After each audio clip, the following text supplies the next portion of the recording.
dimanche de la Trinité, 7 juin 2020, par Frère Augustin Newton, Capucin.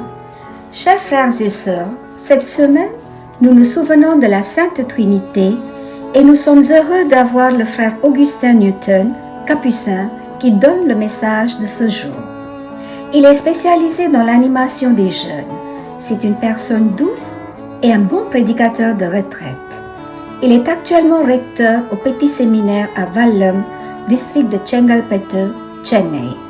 Voici le frère Augustin Newton. Chers sœurs et frères en Jésus-Christ, paix et joie à vous tous. Aujourd'hui, nous célébrons la fête de la très sainte Trinité. La semaine dernière, nous avons célébré le dimanche de la Pentecôte lorsque Jésus a envoyé le Saint-Esprit aux disciples comme il l'avait promis quand il est parti vers le Père. Aujourd'hui, c'est le dimanche de la Trinité où l'Église affirme et déclare l'aspect trinitaire de Dieu. Notre Dieu est un, mais en trois personnes. Père est pleinement Dieu, le Fils est pleinement Dieu et le Saint-Esprit est pleinement Dieu. Le dimanche de la Trinité est le seul dimanche où nous célébrons une doctrine, la doctrine de la Trinité.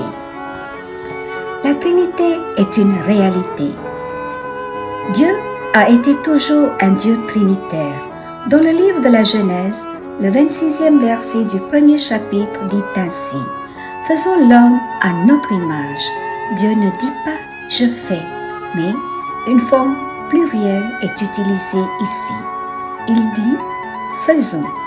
Cela nous donne une indication qu'il ne s'agit pas d'une seule personne.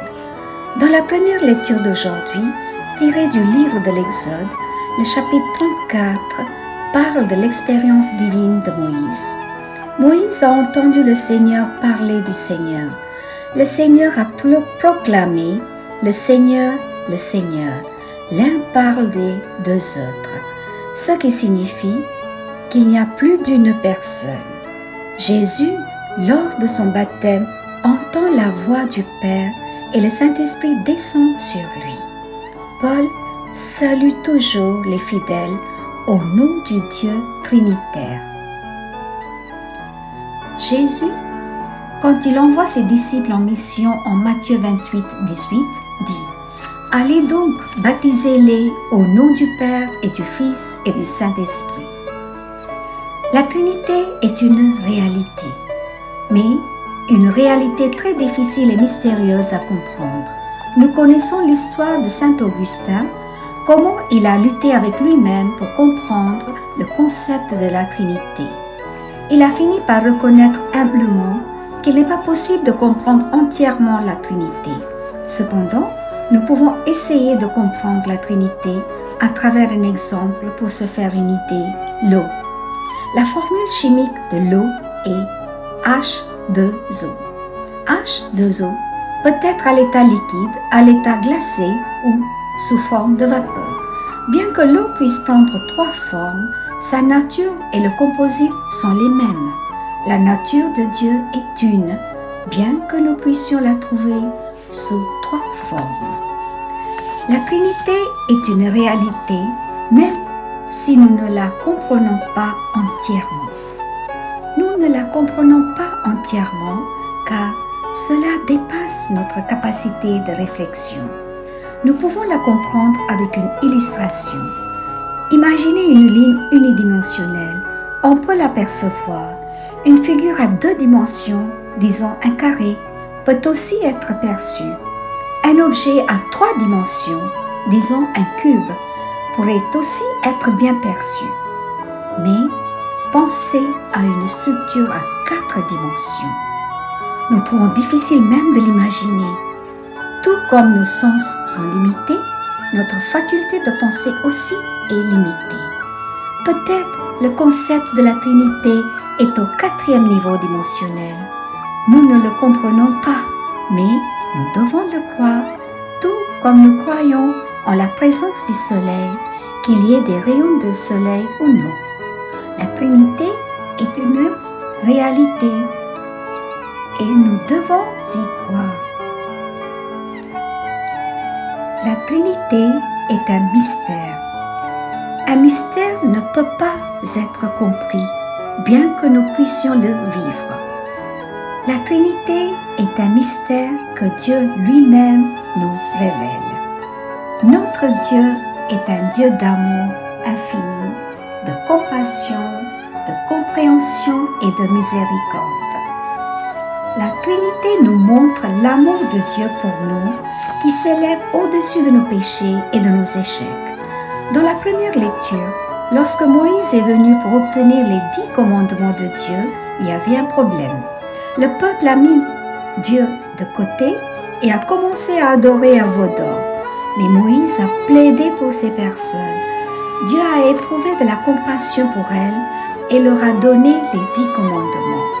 Jésus a laissé sa demeure céleste pour vivre dans notre monde. En tant qu'être humain, il a vécu notre douleur, notre perte, notre pauvreté, notre abandon, notre absence de sens et nos souffrances de la même manière que nous vivons. Il est venu nous faire connaître l'amour de son Père. Enfin, il a accepté la mort sur la croix pour nous. Dans tout cela, c'est l'amour et la fidélité de son Père qui l'ont aidé à accomplir sa mission d'amour. L'évangile d'aujourd'hui exprime exactement cet amour. Dieu a tellement aimé le monde qu'il a donné son Fils unique. Nous pouvons aussi éprouver l'amour de la Trinité dans nos vies. Le mystère derrière la formule trinitaire est une grande découverte dans notre relation quotidienne avec nos proches et avec notre famille ou les membres de la communauté. Le Dieu trinitaire n'est pas un objet de découverte scientifique, mais un sujet d'expérience. Nous ne pouvons jamais sonder Dieu avec notre limitation. C'est semblable à nos propres expériences. Nous ne pouvons jamais comprendre à 100% les membres de notre propre famille. Nos êtres chers sont mystères et nous ne pouvons qu'en ressentir la bonté des uns et des autres et en admirer le mystère derrière chacun d'eux. Chers frères et sœurs, la Trinité est également une nécessité. Nécessité à la fois pour Dieu lui-même et pour nous. Pour Dieu, c'est une nécessité qu'il soit en 3 personnes. Parce que nous savons que Dieu est amour en 1 Jean 4, 8. L'amour est la nature indispensable de Dieu. Aimer, c'est donner, c'est un don de soi. Maintenant, l'amour ne peut être exercé que s'il y a plus d'une personne. Une personne doit donner à un autre et donc l'autre est nécessaire. Encore une fois, s'il n'y a que 2 personnes, l'une donne à l'autre et l'autre réciproquement. Ainsi, le don devient conditionnel dans lequel l'un donne pour qu'il puisse recevoir ou l'un donne autant qu'il a reçu de l'autre. Mais un amour parfait et inconditionnel peut s'exercer s'il y a 3 personnes. Des 3 personnes, chacune donne à l'autre sans condition, c'est-à-dire sans rien attendre en retour. Ainsi, tous les 3 donnent sans condition. Par conséquent, si Dieu doit être amour, il doit être en 3 personnes. Une fois encore, la Trinité est une nécessité pour nous. Nous, la race déchue, nous devons être sauvés. Notre salut n'est possible que si ces 3 personnes jouent leurs 3 rôles différents. Le Père est le Créateur, le Fils est le Sauveur et le Saint-Esprit est le guide pour nous emmener vers le Père. Le passage évangélique d'aujourd'hui explique la nécessité de la Trinité pour notre salut. Jean 3,16 dit « Dieu a tellement aimé le monde qu'il a donné son Fils unique, afin que quiconque croit en lui ne périsse pas, mais ait la vie éternelle. » Dieu nous aime et le Fils Jésus nous apporte la grâce et le Saint-Esprit nous conduit au Père. Et à travers ce processus, nous sommes sauvés. Frères et sœurs, Trinité est un modèle. La Trinité est un modèle pour nos vies chrétiennes. La Trinité est un modèle pour nos célébrations chrétiennes. La Trinité est un modèle pour notre prière chrétienne. Et la Trinité est un modèle pour notre mission chrétienne. La Trinité est un modèle pour nos vies chrétiennes. La vie chrétienne est une vie d'amour. L'amour est le seul et unique commandement de Jésus-Christ. Quel meilleur modèle pouvons-nous avoir que l'amour parfait de la Sainte Trinité? L'amour parfait des trois personnes, le Père, le Fils et le Saint-Esprit, les rend totalement autodonatrices. Elles se donnent complètement à l'autre. Telle devrait être aussi nos vies, une vie d'amour. La Trinité est un modèle de nos célébrations chrétiennes. Toutes nos célébrations, nos anniversaires, nos fêtes, les jours importants et nos célébrations sacramentelles devraient être celles de la célébration trinitaire. Au baptême, le Père s'est réjoui du Fils.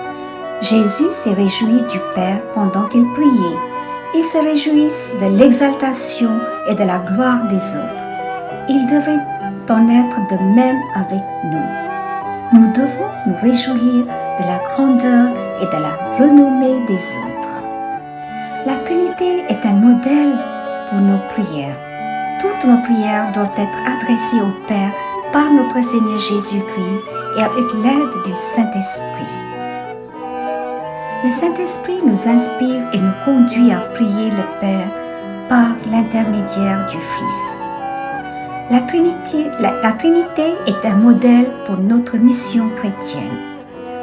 Dans la mission salvifique de Dieu, le Père a envoyé le Fils pour nous sauver et le Saint-Esprit nous conduit au Père. De la même manière, nous proclamons Jésus-Christ pour la gloire du Père avec la sagesse et la puissance du Saint-Esprit. La Trinité est un modèle pour nos chrétiens, pour nos familles, pour nos sociétés et pour notre Église. Chers amis, la Trinité est une réalité, croyons-le.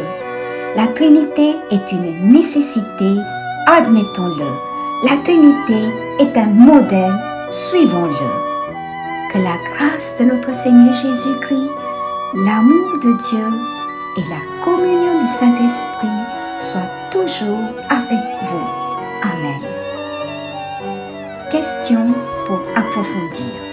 La Trinité est une nécessité pour nous, pour le salut de l'humanité, à travers un seul esprit et un seul cœur de Dieu, à travers la compassion du Père, le mystère pascal de Jésus et la présence toujours vivante du Saint-Esprit.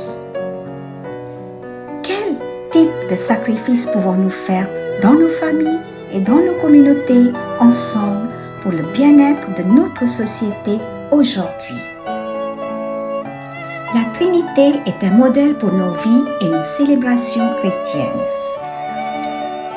Dans quelle mesure pouvons-nous, en tant que famille ou communauté, devenir une source ou un amour véritable et des célébrations joyeuses?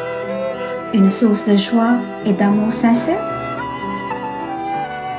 Tout comme la Sainte Trinité qui a une mission, notre famille ou notre communauté a une mission spéciale à jouer dans notre vie quotidienne. Pourrions-nous penser à une seule mission conjointe concrète? Avec quelle efficacité pourrions-nous pratiquer l'amour trinitaire dans nos familles ou dans nos communautés à travers le don d'amour qui se donne inconditionnellement? Activité.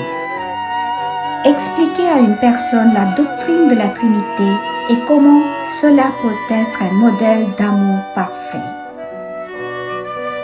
Essayez de pratiquer l'amour trinitaire dans votre famille, un parfait amour qui se donne inconditionnellement.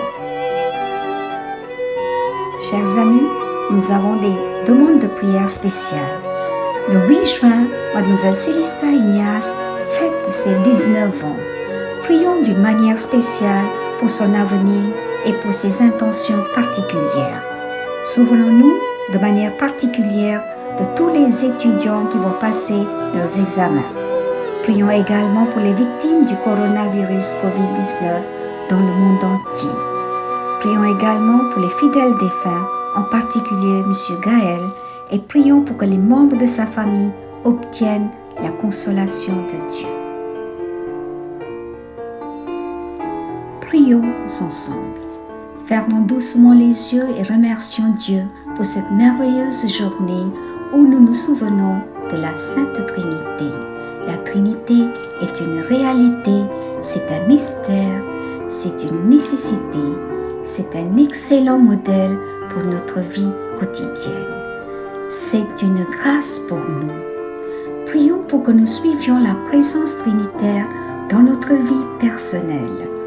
Que la compassion de notre Père Céleste, l'amour et la vie sacrificielle de Jésus-Christ et le vibrant Saint-Esprit font toujours partie de notre vie. Soyons le symbole de la Sainte Trinité dans notre vie quotidienne.